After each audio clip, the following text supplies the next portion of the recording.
हमारा जो टॉपिक है उसका नाम है environment and natural resources in world politics. सुनने में लगेगा कि एनवायरनमेंट और नेचुरल रिसोर्सेज पॉलिटिक्स का हिस्सा कैसे हैं।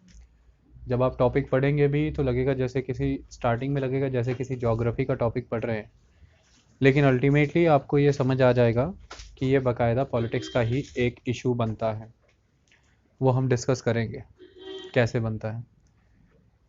देखिए, मैं कुछ एग्जांपल्स देता हूँ और उन एग्जांपल्स की वजह से आपको ऑटोमेटिकली समझ आ जाएगा कि हाँ, ये किस तरह से पॉलिटिक्स का इशू बनता है।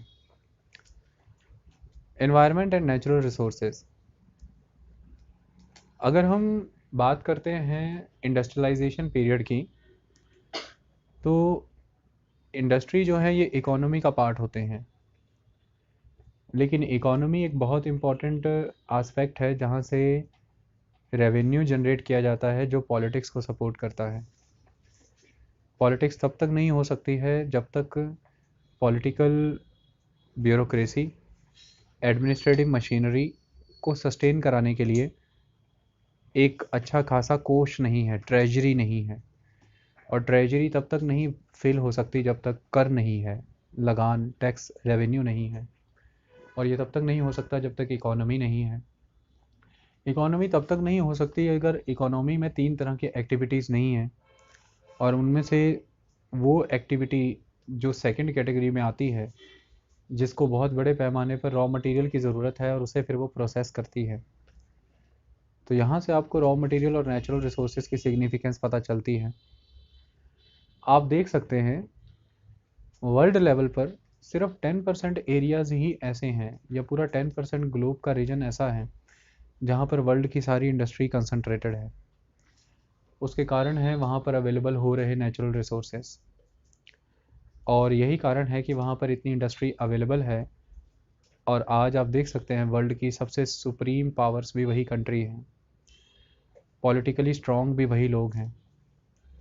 आज चाइना की ये इकोनॉमिक कैपेबिलिटी ही है जो उसे इंटरनेशनल लेवल पर पॉलिटिकल स्ट्रेंथनिंग प्रोवाइड करती है। वो अपनी मर्ज़ी के मुताबिक डिसीजन बनवाता है और डिसीजन मानने पे भी मजबूर करता है। उसकी इस इकोनॉमिक कैपेबिलिटी का कारण उसकी कंट्री में पाए जाने वाले हर तरह के नेचुरल रिसोर्स और आसपास की कंट्रियों को जिसको उसने एक्सप्लॉइट किया। तो नेचुरल सी बात है कि ये आज के बदलते हुए दौर में एनवायरनमेंट और नेचुरल रिसोर्सेज नेचुरली ही पॉलिटिक्स का एक इशू बनते हैं, और इसे हम पॉलिटिक्स ऑफ नेचुरल रिसोर्सेज कह सकते हैं या इसे हम पॉलिटिक्स ऑफ एनवायरनमेंट कह सकते हैं। नेचुरल रिसोर्सेज किस तरह से राजनीति का हिस्सा हैं, इसको समझाने का मैं एक सबसे बेहतर उदाहरण आपको पेश करता हूँ। देखिए, पूरे वर्ल्ड लेवल पर ब्रिटिशर्स और अदर यूरोपियन पावर्स ने सिर्फ इस वजह से एक्सपेंशन किया, कॉलोनाइजेशन किया, क्योंकि उन्हें वर्ल्ड के सभी दूसरे कॉन्टिनेंट से चीप रॉ मटेरियल चाहिए था, चीप नेचुरल रिसोर्सेज चाहिए थे, चाहे फिर वो कमर्शियल एग्रीकल्चर की फॉर्म में, चाहे फिर वो बहुत बड़े पैमाने पर वहाँ के क्लाइमेटिक रीजन में होने वाले ख़ास तरह की फसलें। तो ऐसा कहा जाता है कि ब्रिटिशर्स भारत आए थे मसाला लेने। तो कुल मिलाकर के स्पाइसेस हैं, इक्वेटोरियल फ्रूट्स हैं, इक्वेटोरियल प्लांट्स हैं, ये ख़ास तरह की लोकेशन में पाए जाते हैं और उनका उस लोकेशन तक पहुंचना ज़रूरी था। नेचुरल रिसोर्सेज को बेस्ट वे में यूटिलाइज़ करना, उसे सस्ते से सस्ते वे में हासिल करना, और जब आप उसे हासिल कर रहे हैं तो कोई आपकी खिलाफत ना करे, इसकी वजह से आप उस पर्टिकुलर एरिया की पॉलिटिक्स को कंट्रोल करते हैं और धीरे धीरे वहाँ पर सेटल हो जाते हैं। तो वो ब्रिटिशर्स जो कभी नेचुरल रिसोर्सेज की वजह से अफ्रीकन, एशिया में साउथ एशियन और साउथ ईस्ट एशियन कंट्रीज़ और सेंट्रल अमेरिकन कंट्रीज़ की तरफ बढ़े थे, बाद में वहाँ की एक बहुत इंपॉर्टेंट पॉलिटिकल ऑर्गेनाइजेशन के तौर पर उभरे, और उनके उस पॉलिटिकल पीरियड के बाद आज की डेट में आप उन्हीं सभी बड़ी कंट्रियों आप उन सभी कॉलोनाइज्ड कंट्रियों में उन यूरोपियंस के पॉलिटिकल इम्पैक्ट का एक नज़ारा देखते हैं कि आज भारत का पार्लियामेंट्री सिस्टम डायरेक्टली ब्रिटिशर्स की ही देन है। ब्रिटिशर्स के द्वारा यहाँ पर जो रूल किया गया था, आज हमारा फॉर्म ऑफ गवर्नमेंट लगभग ब्रिटिश फॉर्म ऑफ गवर्नमेंट से मैच करता है। तो कुल मिलाकर के हम जो पॉलिटिकल अपरेटस फॉलो कर रहे हैं आज की डेट में, ये कहीं ना कहीं हमारे यूरोपियन पावर से ही इन्फ्लुएंस्ड है। यूरोपियन पावर्स का इंडिया आने का रीज़न कहीं ना कहीं नेचुरल रिसोर्सेज था, और नेचुरल रिसोर्सेज इस तरह से पॉलिटिक्स को प्रभावित करते हैं। मैं आपके सामने एक सवाल रखता हूँ कि क्या अगर बहुत बड़े पैमाने पर ग्लोबल वार्मिंग होती है और उस ग्लोबल वार्मिंग की वजह से समय से पहले पेड़ों पे बूर आने लग जाता है, आम के पेड़ों पे या बाकी पेड़ों पे, और समय से पहले यदि आम लगते हैं, उनको पकने का उतने समय नहीं मिलता और अनसीजनड क्रॉप हो जाती है अगर, तो ऐसे में क्या जो दुकानदार है वो उस फल के साथ कोई मैनिपुलेशन करके उसे बाजार में बेचने का प्रयास नहीं करेगा? करेगा। जब वो इस तरह की एक्टिविटीज़ करेगा तो क्या ये फूड एडल्ट्रेशन का केस नहीं बनता है? बनता है। और जब इस तरह की खुराक लोग खाएंगे तो उनकी सेहत पर जो बहुत बड़ा असर पड़ेगा, तो एक कमज़ोर देश का एक कमज़ोर वर्ग क्या भारतीय राजनीति पर एक बोझ नहीं होगा? होगा, क्योंकि ये सरकार की जिम्मेदारी बनती है कि वो लोगों की हेल्थ को इंश्योर करे। ये सरकार की जिम्मेवारी है कि लोग अगर बीमार पड़ते हैं तो सरकार उनकी बीमारी को ठीक करके उनकी हेल्थ को सेटल करे। तो कुल मिलाकर के सरकारी खर्चे में से बहुत बड़ा खर्चा लोगों की सेहत बरकरार करने में चला जाएगा। इससे देश की रक्षा और बाकी चीज़ों में समझौता हो सकता है। तो क्या ये राजनीति से जुड़ा मुद्दा नहीं है? मुद्दा है। बहुत बड़े पैमाने पर अगर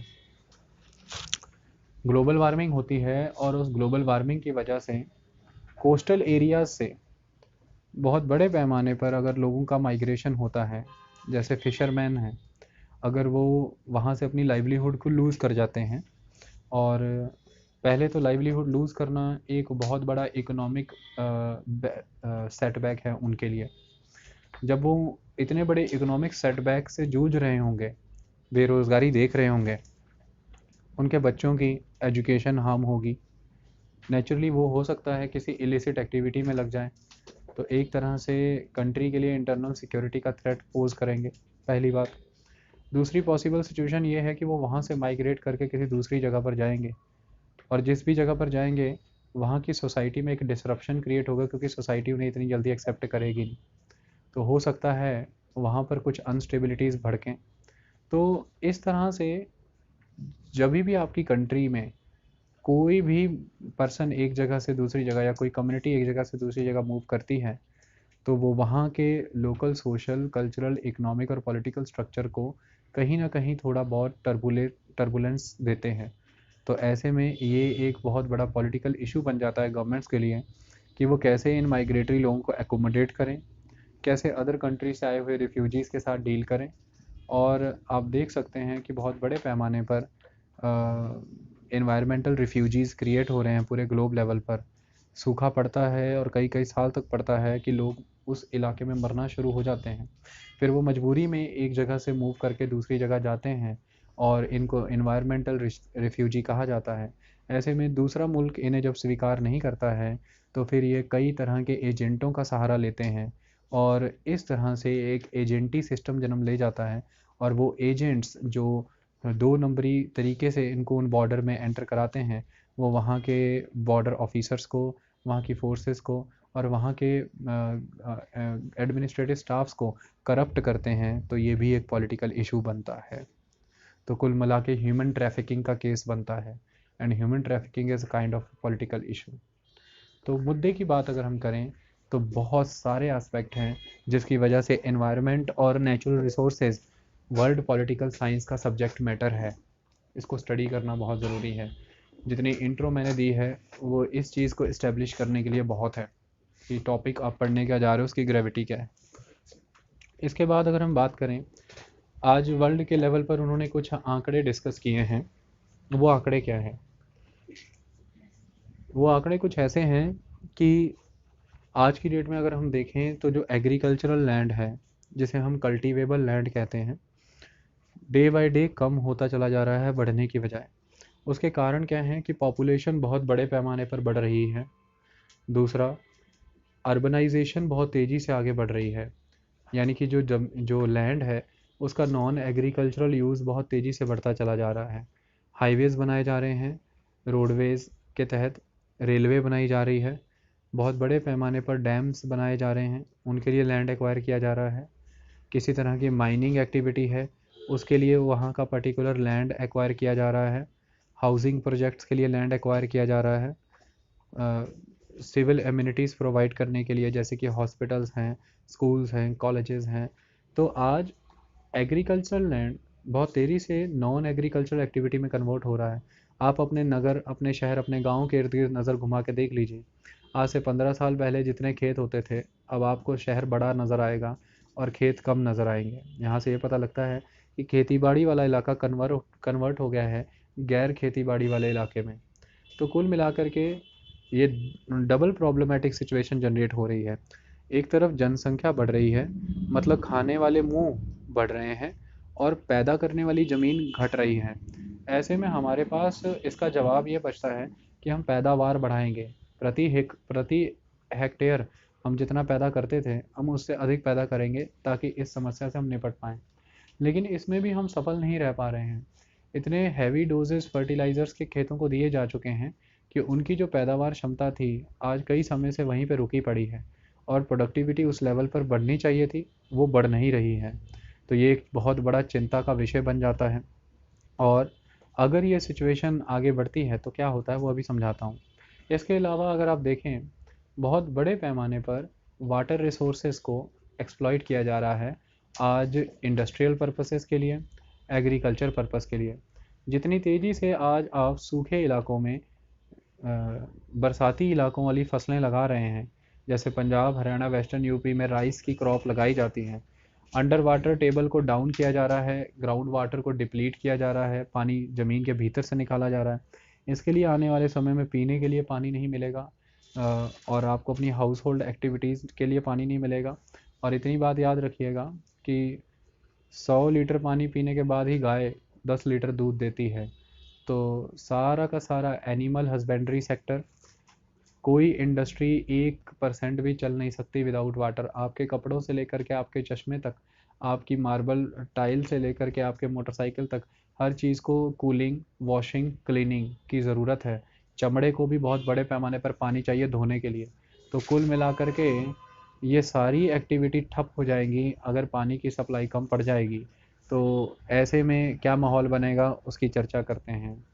बहुत तेज़ी से इंडस्ट्रियलाइजेशन प्रोसेस के तहत जो इंडस्ट्री में केमिकल एफ्लुएंट्स पैदा होते हैं, उनको अनट्रीटेड वे में नदियों में, नालों में फेंक दिया जा रहा है, और वो बहुत ज़बरदस्त तरीके से नदियाँ, नालों की जो परिस्थिति है, इकोलॉजिकल लाइफ फॉर्म्स हैं वहाँ पर, मरीन लाइफ फॉर्म है, उसको हार्म कर रहा है। अल्टीमेटली इससे जो ज़मीन है उसकी उपजाऊ क्षमता ख़त्म होती चली जा रही है, क्योंकि उसी पानी के तहत फिर आप खेतों की सिंचाई भी करते हैं। दूसरा, आप बहुत तेज़ी से खेतों में पेस्टिसाइड, इंसेक्टिसाइड्स और फर्टिलाइज़र्स डाल रहे हैं, इनसे भी खेतों की उपजाऊ क्षमता जो है वो मरती चली जा रही है। तो जो मृदा है, जो भूमि सॉइल है, उसकी उपजाऊ क्षमता यानी कि फर्टिलिटी ख़त्म होती चली जाएगी। इससे भी क्या संकट गहराएंगे, हम उस पर भी अभी चर्चा करते हैं। कुल मिलाकर के बहुत तेज़ी से पेड़ों को काटा जा रहा है। पेड़ बहुत इम्पोर्टेंट रोल प्ले करते हैं। ये पेड़ ही हैं जो ये डिसाइड करते हैं कि किस लेवल पर एटमॉस्फेयर में कार्बन डाइऑक्साइड इकट्ठा होगा, क्योंकि पेड़ कार्बन डाइऑक्साइड को कंज्यूम करते हैं। ये पेड़ ही हैं जो डिसाइड करते हैं कि एटमॉस्फेयर में किस लेवल पर वाटर वेपर्स बनेंगे, क्योंकि पेड़ ही हैं जो ऑक्सीजन बनाने के प्रोसेस, फोटोसिंथेसिस के प्रोसेस के दौरान एक बाय प्रोडक्ट वाटर भी बनाते हैं, H2O भी बनाते हैं। इसलिए कहते हैं कि अब बारिशें इसलिए नहीं होती क्योंकि पेड़ काट दिए गए हैं। तो आपका इकोलॉजी का जो बैलेंस है उसे सेटल करने में पेड़ों का एक बहुत इम्पॉर्टेंट रोल है। पेड़ एटमॉस्फेयर में मॉइस्चर का लेवल मेंटेन रखते हैं। पेड़ रेनफॉल के लिए रिस्पॉन्सिबल हैं, क्योंकि रेनफॉल तब तक नहीं हो सकता अगर ऊपर उठती हुई हवाओं में मॉइस्चर नहीं है, क्योंकि वही मॉइस्चर जम के ठंडा बन के बर्फ़ की बूंद बनता है और फिर वही बारिश बन के बरसता है। पेड़ ज़रूरी हैं कार्बन डाइऑक्साइड को कंज्यूम करने के लिए, और कार्बन डाइऑक्साइड एक ग्रीन हाउस गैस है, और green house gas green house effect को जन्म देती है, और अल्टीमेटली इसके तहत ज़मीन का तापमान बढ़ता चला जाता है। सॉइल में जितना भी मॉइस्चर है वो इवेपोरेट हो जाता है, ओशियंस का लेवल है बढ़ जाता है, क्योंकि आइस जो है वो मेल्ट हो जाती है, और वो आइस जो फ्रेश वाटर का एक नमूना है वो बहुत तेज़ी से कॉन्टिनेंट से ख़त्म हो जाती है और नमकीन पानी में बदलती चली जाती है समुद्र में घुल करके। ये पेड़ हैं जो बहुत बड़े पैमाने पर इकोलॉजिकल लाइफ फॉर्म को सपोर्ट करते हैं, चिड़ियों को, पक्षियों को, ब्लू ग्रीन एल्गेज को बहुत हाई लेवल पे सपोर्ट करते हैं। और यही वो पक्षी, यही वो जीव जंतु और जानवर हैं जो जंगलों में फूड चेन को मेंटेन करते हैं। और जंगलों में यदि फूड चेन बरकरार नहीं रहेगी, एक पक्षी को उसके शिकार के लिए, उसके भोजन के लिए यदि दूसरा पक्षी, एक जानवर को यदि दूसरा जानवर नहीं मिलेगा, तो कुल मिलाकर के धीरे धीरे सभी जानवर ख़त्म होते चले जाएंगे। और यदि इसी तरह से जानवर ख़त्म होते चले गए तो कुल मिलाकर के शहरों में रहने वाले लोगों के लिए भी ये मुनासिब नहीं होगा कि वो अपनी ज़िंदगी बिता पाएँ, क्योंकि फूड चेन एक बहुत इंपॉर्टेंट आस्पेक्ट है जो एनिमल लाइफ फॉर्म को सर्वाइव कराती है। उस चेन में से अगर एक भी लिंक आप ब्रेक कर देते हैं तो पूरी की पूरी चेन ब्रेक हो जाती है और फिर सब कुछ बर्बाद हो जाता है। तो कुल मिलाकर के इसके क्या प्रभाव हैं, हम उस पर भी चर्चा करेंगे। ये मैंने जितनी भी स्थितियाँ आपको बताई, इन स्थितियों से कुल ये पता चलता है कि बहुत बड़े पैमाने पर पर्यावरण में एटमॉस्फेयर, लिथोस्फेयर यानी कि लैंड, और ओशियनोस्फेयर यानी कि वाटर, ये तीनों चीज़ें पॉल्यूट हो रही हैं। और इन तीनों चीज़ों के पॉल्यूट होने का सीधा सीधा असर तीन वे में पड़ता है। पहला असर पड़ता है फूड सिक्योरिटी पे, क्योंकि ह्यूमन जो है वो मरीन फूड भी खाता है और लैंड पे लगा हुआ फूड भी खाता है। और फूड सिक्योरिटी एक सीधा सीधा इशू है इंटरनेशनल पॉलिटिक्स का, क्योंकि फूड सिक्योरिटी सभी सरकार को जिम्मेदारी है अपने लोगों को खाना प्रोवाइड कराना। यदि वो ऐसा नहीं कराते हैं तो हाहाकार मचेगा, विद्रोह होगा और दंगे भड़केंगे। दूसरा सबसे इम्पॉर्टेंट आस्पेक्ट है, ये सभी की सभी जो आस्पेक्ट आपको बताए, लिथोस्फेयर, ओशेनोस्फेयर, एटमॉस्फेयर, ये बहुत इम्पॉर्टेंट हैं आपके देश की और पूरे वर्ल्ड लेवल की इंडस्ट्री की सर्वाइवल के लिए। और इंडस्ट्री बहुत इम्पॉर्टेंट है लोगों को रोज़गार देने के लिए, और रोज़गार बहुत इम्पॉर्टेंट है लोगों की सोशल डेवलपमेंट के लिए, अपवर्ड मोबिलाइजेशन के लिए, स्टैंडर्ड ऑफ लिविंग के लिए। और ये जो स्टैंडर्ड ऑफ लिविंग और अपवर्ड मोबिलाइजेशन है समाज का, ऊपर की तरफ जो चढ़ाव है, ये सरकार के राजनीतिक मुद्दे का ही एक अहम पहलू है। जब भी कोई चुनाव जीत करके सरकार चुनाव जीतना चाहती है, वो अपना मैनिफेस्टो लॉन्च करती है, उसमें यही सब कहती है, हम रोज़गार देंगे, हम बेहतर शिक्षा देंगे। तो मतलब ये राजनीति का मुद्दा बनता है। तीसरा और सबसे इम्पोर्टेंट मुद्दा, ये जो रिसोर्सेज हैं ये आपने पैदा नहीं किए थे, प्रकृति ने पैदा किए थे। आपको ये रिसोर्सेज कभी भी ना मिलते यदि आपके पूर्वजों ने, आपके एंसेस्टर्स ने इन्हें आपके लिए बचा करके ना रखा होता, और आज की कम्युनिटी कभी भी जीवित नहीं रह सकती थी। ठीक इसी तरह से इन रिसोर्सेज पर कभी ना उनका पूरा कंट्रोल था जिनके पास ये थे, उन्होंने अपने आने वाली पीढ़ी को ये सहेज के दे दिए। इसी तरह से इन रिसोर्सेज पर आपका भी पूरा कंट्रोल नहीं है, आपको अपने आने वाली पीढ़ियों को ये सहेज के देने हैं। यानी कि इस रिसोर्सेज का इस्तेमाल इस वे में करना है कि आप उन्हें अपने लिए भी इस्तेमाल करें, अपनी ज़रूरतें पूरी करें, और आने वाली पीढ़ियों को भी पूरा मौका मिले कि वो भी उन रिसोर्सेज का इस्तेमाल करके अपनी ग्रोथ कर सकें। इसे सस्टेनेबल डेवलपमेंट कहा जाता है। तो कुल मिला करके अगर इस तरह से रिसोर्सेज वेस्ट होंगे तो सस्टेनेबल डेवलपमेंट का मार्ग प्रशस्त नहीं होगा, और आने वाली पीढ़ियों का जो उस समय इस्टेब्लिश्ड पॉलिटिकल सिस्टम होगा, डेमोक्रेसी होगी, उससे मोह भंग हो जाएगा। यही कारण है कि आज देश के युवा को रोज़गार नहीं मिलता, तो वो हार के क्राइम का रास्ता पकड़ता है और वो आतंकवादी बनता है, और अंत में ये कहता है कि मैं क्या करता, पढ़ लिख करके भी मुझे कुछ नहीं मिल रहा था। कुल मिला करके पिछली पीढ़ियों ने रिसोर्सेज ज़्यादा यूटिलाइज़ कर लिए, नई पीढ़ियों को संसाधन दिए नहीं। और नई पीढ़ी आज सब कुछ करने के बावजूद भी उन संसाधनों का इस्तेमाल नहीं कर पा रही, तो वो दुखी है, परेशान है, हाहाकार मचा रही है। तो ये राजनीति का ही एक मुद्दा बनता है। तो ये तरह के सभी नेचुरल रिसोर्सेज और एनवायरमेंटल आस्पेक्ट इस तरह से पॉलिटिकल सिचुएशन को इम्पेक्ट करते हैं। इसलिए ये वर्ल्ड पॉलिटिकल सिचुएशन का डिस्कशन का एक आस्पेक्ट बनते हैं। 1960 तक कोई बहुत बड़े पैमाने पर चर्चा छिड़ी नहीं थी कि पर्यावरण का पॉलिटिक्स में रोल क्या है। लेकिन 1960 के बाद बहुत सारी ऐसे रिपोर्ट्स आनी शुरू हो गई, ऐसे शोध होने शुरू हो गए जिनमें ये कहा जाने लगा कि एनवायरनमेंट कितना इम्पोर्टेंट है। इसमें सबसे बड़ा स्टेप आता है 1972 में, इटली की जो जगह है रोम, रोम में एक ख़ास तरह का प्रोग्राम लॉन्च किया गया था जिसका नाम था लिमिट टू ग्रोथ। रोम में लिमिट टू ग्रोथ नाम का प्रोग्राम लॉन्च हुआ था, जिसमें ये बताया गया था कि जो प्रेजेंट इकोनॉमिक एक्टिविटी है, जो प्रेजेंट डेवलपमेंट पैटर्न है हम लोगों का वर्ल्ड लेवल पर, यह सस्टेनेबल नहीं है।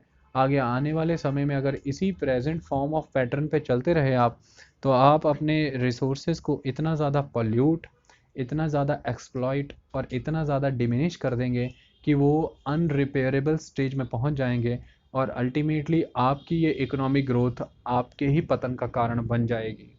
आज आप देखिए, आपने इतनी अच्छी गाड़ियाँ बनाई, इतने अच्छे एयर कंडीशन लगाए, लेकिन आज मजबूरी में चाह करके भी एक साइकिल वाले का गर्मियों के दिनों में लाल बत्ती पे खड़े होना मुहाल है, क्योंकि आसपास की गाड़ियों के बोनट से इतनी तपिश आ रही होती है कि वो चाह करके भी खड़ा नहीं हो सकता। आप गर्मी को रोकने के लिए जितने एसी लगाते चले जा रहे हैं, वो एसी उतनी गर्मी कर रहे हैं कि हर साल एसी अपग्रेड करना पड़ता है, क्योंकि हर साल टेम्परेचर रेज होता चला जा रहा है। और आज खबरें कुछ ऐसी मिलती हैं कि ओ जनरल का एसी लगाएं, वो 50% से ऊपर की गर्मी को भी ठीक कर लेता है। मतलब बहुत से एसी आप देख सकते हैं गर्मियों में उनके पसीने छूट रहे होते हैं, एसी चल के भी नहीं चल रहा होता है। मतलब आप पर्यावरण से बच रहे हैं या पर्यावरण को ख़त्म कर रहे हैं, ये आपको विचार करना है। तो आप एयर को कंडीशन कर रहे हैं या एयर आपको कंडीशन कर रही है, इसको आपको देखना होगा। तो कुल मिलाकर के इस रिपोर्ट में ये बातें चर्चा की गई। उसके बाद 1987 में एक कमीशन बनाया गया था वर्ल्ड एनवायरनमेंट कॉन्फ्रेंस के द्वारा, और world environment conference and development WECD के द्वारा। उस कमीशन के जो हेड थे उस समय में, उन हेड का नाम था Brundtland, BRUNDTLAND, Brundtland. Brundtland commission ने अपनी रिपोर्ट दी, और अपनी रिपोर्ट में उन्होंने इस शब्द का विश्व में पहली बार इस्तेमाल किया। उन्होंने कहा कि आज की डेट में जो इकोनॉमिक पैटर्न अपनाया जाता है, ये सस्टेनेबल नहीं है, और हमें प्रयास कुछ ऐसे करने चाहिए कि इकोनॉमिक डेवलपमेंट जो है वो इकोलॉजी को साथ लेकर के चले। इसको कहा जाता है सस्टेनेबल डेवलपमेंट। तो सस्टेनेबल वर्ल्ड डेवलपमेंट तब वर्ड जो है वो चर्चा में आया। इन्होंने एक किताब लिखी थी ब्रंटलैंड रिपोर्ट जो है, सच जो उस समय में रोम के द्वारा जो कॉमन फ्यूचर नाम की किताब दी गई थी, उसी के बाद कॉमन फ्यूचर मैंने जिक्र पहले किया अभी थोड़ी देर पहले। हाँ, तो इटली के रोम में जो प्रोग्राम हुआ था, वो प्रोग्राम था एक तरह से लिमिट टू ग्रोथ। हाँ, नहीं, इसको रोकिए। जो ब्रंटलैंड रिपोर्ट है, that report is called common future report. Okay, उस रिपोर्ट में ये कहा गया था, मतलब कि आने वाले समय में अगर हम सस्टेनेबल डेवलपमेंट का प्रोसेस नहीं अपनाते हैं, तो हमारी जो ग्रोथ है वो किसी ना किसी वे में पूरी तरह से हमारी इकोलॉजी को हार्म कर देगी, और हम सबका एक जो फ्यूचर कॉमन होने वाला है वो कुछ इस तरह का होने वाला है, जो कि नहीं होना चाहिए।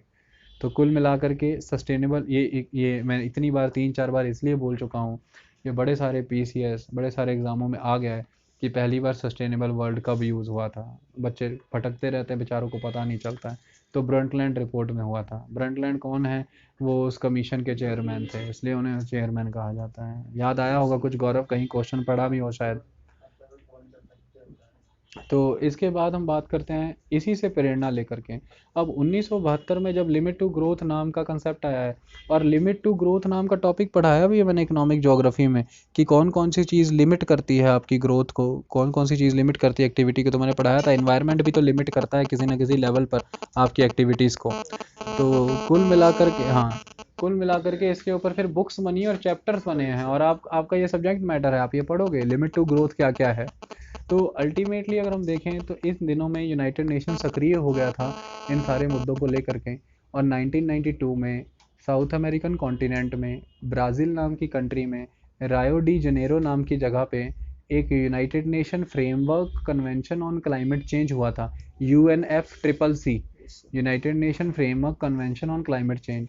इसको हम अर्थ समिट भी कहते हैं, इसको हम रायो समिट भी कहते हैं, इसको हम United nation framework convention on climate change भी कहते हैं, इसको हम यूनाइटेड नेशन एनवायरनमेंट प्रोग्राम भी कह देते हैं, इसको हम United nation convention on environment and development भी कहते हैं। तो किसी भी मैगजीन में पढ़ेंगे तो सब सिमिलर ही है। ये 1992 का रायो डी जनेरो में हुआ एक अर्थ समिट था। इस अर्थ समिट तक पूरी विश्व जो समाज था ये समझ चुका था कि एनवायरनमेंट पॉलिटिक्स का मेन इशू है। आज पूरे वर्ल्ड लेवल पर जिस तरह से केमिकल वेपन्स का इस्तेमाल हुआ, बायोलॉजिकल वेपन इस्तेमाल किए जा सकते हैं, न्यूक्लियर वेपन है, क्या ये डेट्रीमेंटल नहीं है किसी दूसरी कंट्री के एनवायरनमेंट के लिए? और अगर ये पूरी तरह से वहाँ के एनवायरनमेंट को बर्बाद करते हैं तो क्या वहाँ पर लोगों का सस्टेन करना ईजी रह जाएगा? और जब लोग सस्टेन नहीं कर पाएंगे तो क्या वहाँ की गवर्नमेंट जो डेमोक्रेटिक है और उसके कितने सारे कमिटमेंट हैं अपने लोगों के प्रति, क्या वो उन कमिटमेंट्स को निभा पाएगी? और जब एक गवर्नमेंट अपने कमिटमेंट निभाने में फेल हो रही है किसी फैक्टर की वजह से, तो क्या वो फैक्टर पॉलिटिकल साइंस का इशू नहीं बनता है? तो फिर एनवायरनमेंट को इंडक्ट किया गया। अब इसमें कुछ चीज़ों की चर्चा होती है। 1992 रायो अर्थ समिट लगा हुआ है, लगभग 160-70 देशों के प्रतिनिधित्व वहाँ पर बैठे हुए हैं, हज़ारों की संख्या में एनजीओज आए हैं और बहुत बड़े बड़े कॉरपोरेट हैं। कुछ आप ही की तरह ऐसा ही कमरा रहा होगा और आप ही की तरह लोग होंगे। चलिए निकालते हैं कि इस अर्थ समिट से क्या क्या निकलता है। अब टॉपिक को एक नई डायरेक्शन देते हैं। इतनी बात समझ में आई है क्या कि 1992 की अर्थ रिपोर्ट क्या कहती है? कुछ शब्द निकल के आते हैं। कॉमन्स, शब्द क्या है? कॉमन्स। और शब्द क्या है? Common resources. ये कॉमन्स क्या हैं और ये कॉमन रिसोर्सेज क्या हैं, इसको समझते हैं। वर्ल्ड लेवल पर बहुत सी ऐसी चीज़ें हैं जो आप रोज़ देखते हैं लेकिन कभी ऑब्जर्व नहीं करते। अगर मैं आपसे कुछ कॉमन प्रॉपर्टीज़ के बारे में पूछूं तो वो क्या होती हैं? जैसे कुछ पार्क, क्या ये किसी किसी एक ऑनर के होते हैं? नहीं, ये सभी के होते हैं। जैसे गांव की पंचायत की जगह, पंचायती जगह, जैसे गांव का तालाब, इस पे किसी का मलकियत हक नहीं होता है, किसी की ऑनरशिप नहीं होती है, ये सभी के द्वारा इकट्ठे इस्तेमाल किए जाते हैं। लेकिन बहुत सी चीज़ें इसमें डिसाइड की जाती हैं। वो क्या? कि इस्तेमाल करने का नेचर क्या रहेगा, कौन किस लेवल तक इसको इस्तेमाल करेगा। इस्तेमाल करने का मतलब ये नहीं है कि कॉमन है तो गांव के कुछ उपद्रवी वहाँ बैठ करके दारू निकालनी शुरू कर दें। पार्क है, नेचर ऑफ यूज़ उसका पार्क ही रहे तो अच्छा है। मैं पार्क कहता हूँ तो मुझे जाहिल ना समझ लीजिए, मैं पार्क भी कह सकता हूँ, पर पार्क भी जेन्युइन है। लेवल ऑफ यूजेज, अब खेलना है वहाँ पे तो अच्छी बात, खेलने के लिए पार्क है, लेकिन अब पागलों की तरह सुबह से रात वहाँ खेलने ना लग जाइए कि आंटियाँ सैर ही ना कर पाएँ। लेवल ऑफ यूज़ भी डिसाइड करिए पहले। और तीसरा,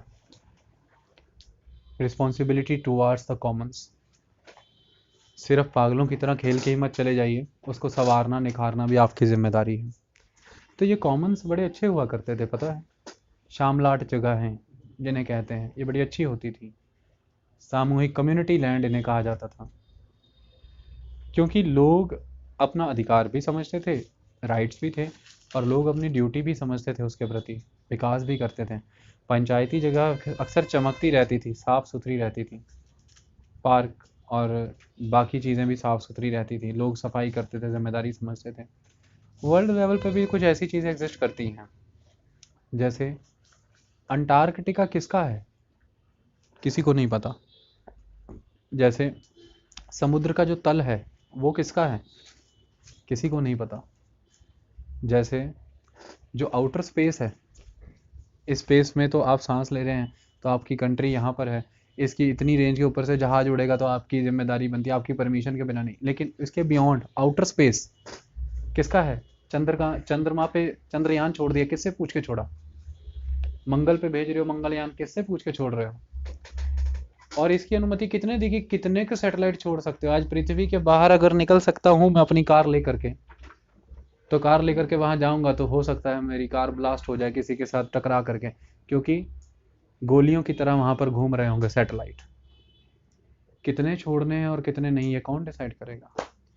तो ये आउटर स्पेस, ये अंटार्कटिका जैसी जगह है, ये समुद्र का तल, सी बेड, ये वो रिसोर्सेज जिस पर किसी सोवरेन गवर्नमेंट का, यानी कि जिसके ऊपर किसी सरकार का कोई अधिकार नहीं बनता है, इस पे अधिकार किसका बनता है? इसको लेकर के एक चर्चा है कि इसे कॉमन डिक्लेयर किया जाए कि ये कॉमन्स है, ये ग्लोबल कॉमन्स हैं। रेस कम्युनिस इन्हें कहा जाता है, रेस कम्युनिस ह्यूमैनिटेटिस।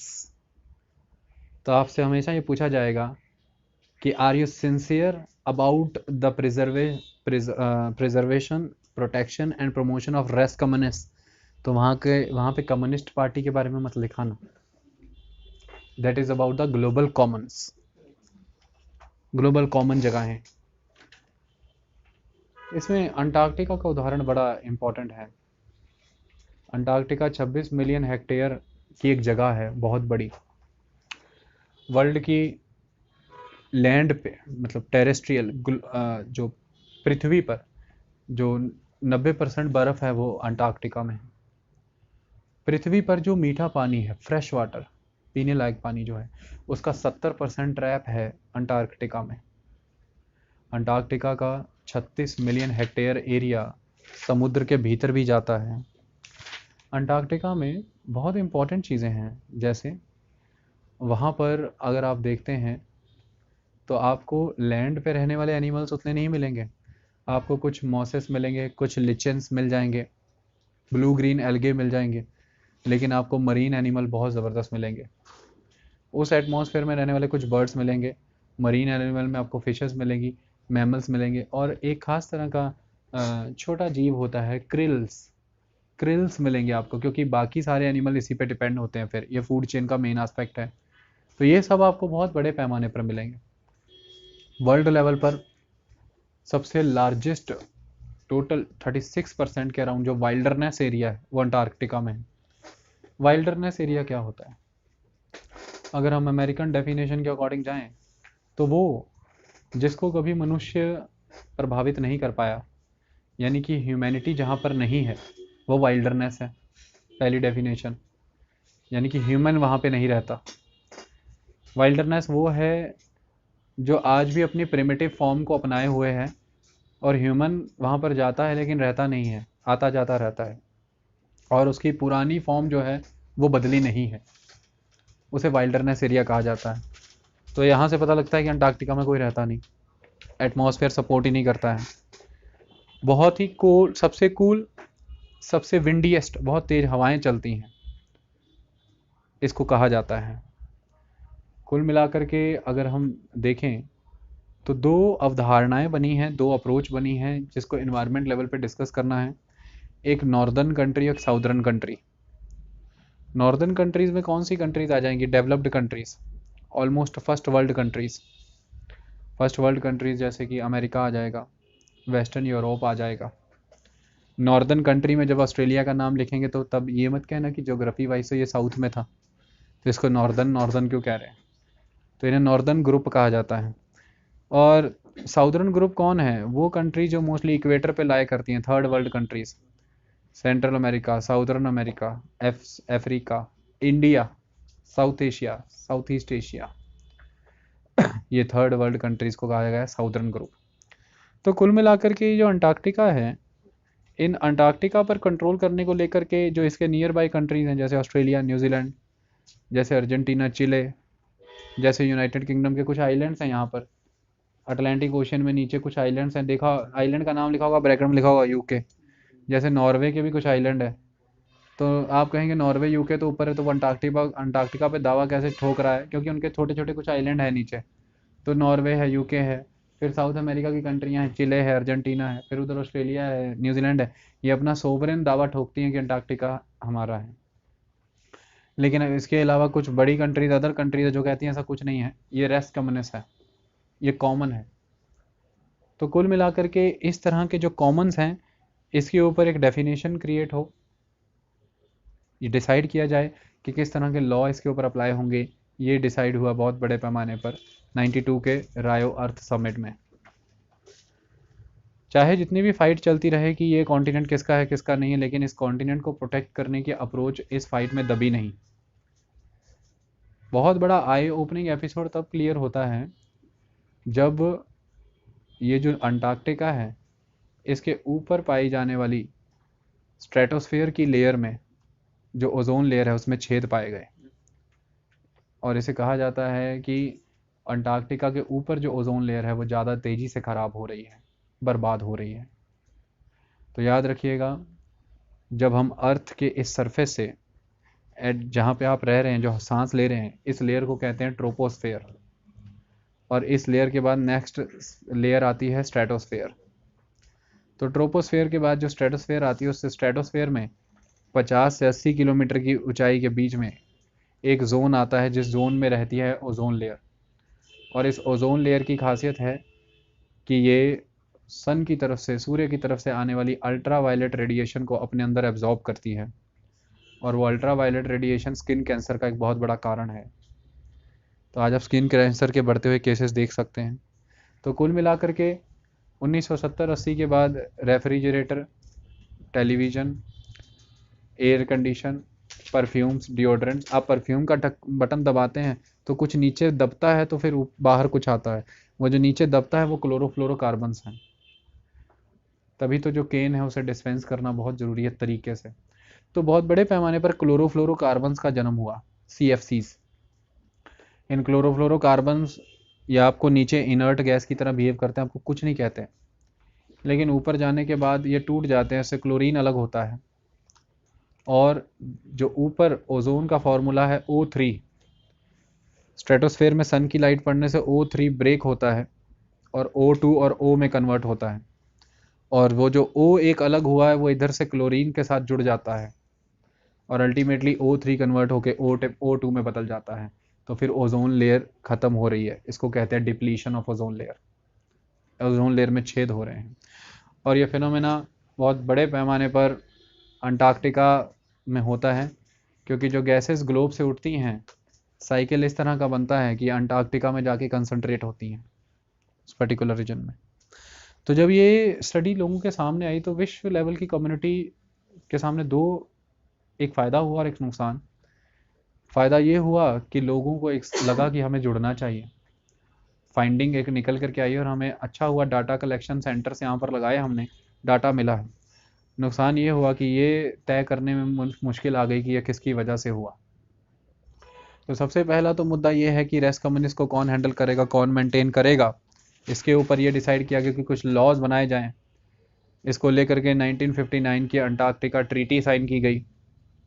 1987 में मॉन्ट्रियल प्रोटोकॉल साइन किया गया। 1992 में further Antarctica environmental protocol sign किया गया। और इन प्रोटोकॉल्स के तहत अंटार्कटिका को मेंटेन किया जा रहा है।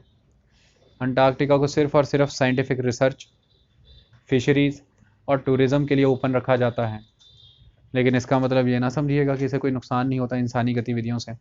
बहुत बड़े पैमाने से इस इलाके के पास से पेट्रोल से भरे हुए शिप गुजरते हैं, और जिसका क्रूड से भरे हुए शिप गुजरते हैं, और उसका क्रूड ऑयल जब लीक हो जाता है किसी एक्सीडेंट या किसी और वजह से, तो वो क्रूड ऑयल के स्पिल होने से अंटार्कटिका के रीजन की जितनी भी मरीन रिसोर्सेज हैं वो सारे बर्बाद होने लग जाते हैं। तो अंटार्कटिका इस ऑयल स्पिलेज की प्रॉब्लम से त्रस्त है, तो इंसान ना होते हुए भी उसको तंग कर रहा है वहाँ पर। तो कुल मिलाकर के इस तरह के नियम बना करके हम अंटार्कटिका की रक्षा कर रहे हैं। अंटार्कटिका बहुत ज़रूरी है क्लाइमेट को बैलेंस करने के लिए। क्लाइमेट में जितनी भी गर्मी होती है इस गर्मी को सेटल करती है जो आइस कवर है, और वो आइस कवर के लिए इम्पोर्टेंट है अंटार्कटिका और आर्कटिक ओशियन। ये अंटार्कटिका ही है जिसकी बर्फ़ पिघल करके आप लोगों को स्वच्छ पानी प्रोवाइड करने का काम करती है। यह अंटार्कटिका ही है जिसकी बर्फ़ के जो ढेले हैं, बर्फ़ की जो चट्टानें हैं, इसमें हज़ारों वर्ष पुरानी ग्रीन हाउस गैसेस ट्रैप हैं, कार्बन डाइऑक्साइड और अदर चीज़ें ट्रैप हैं। हज़ारों वर्ष पुराना इतिहास ट्रैप है, और अगर आप इसको खोलेंगे तो आप ये स्टडी कर सकते हैं कि ग्रीन हाउस गैसेस ने पहले कैसे काम किया था, उन ज़मानों में टेम्परेचर कैसा था। ये सब कुछ बर्फ़ की सिल्लियों के अंदर ट्रैप है। साइंटिस्ट उसे खोल के स्टडी कर सकते हैं। तो ये एक स्टडी का बहुत बड़ा सेंटर है। यहाँ पर डिफरेंट कंट्रीज़ अपने रिसर्च सेंटर लगाते हैं। तो ये बहुत इंपॉर्टेंट एस्पेक्ट है एनवायरनमेंट का।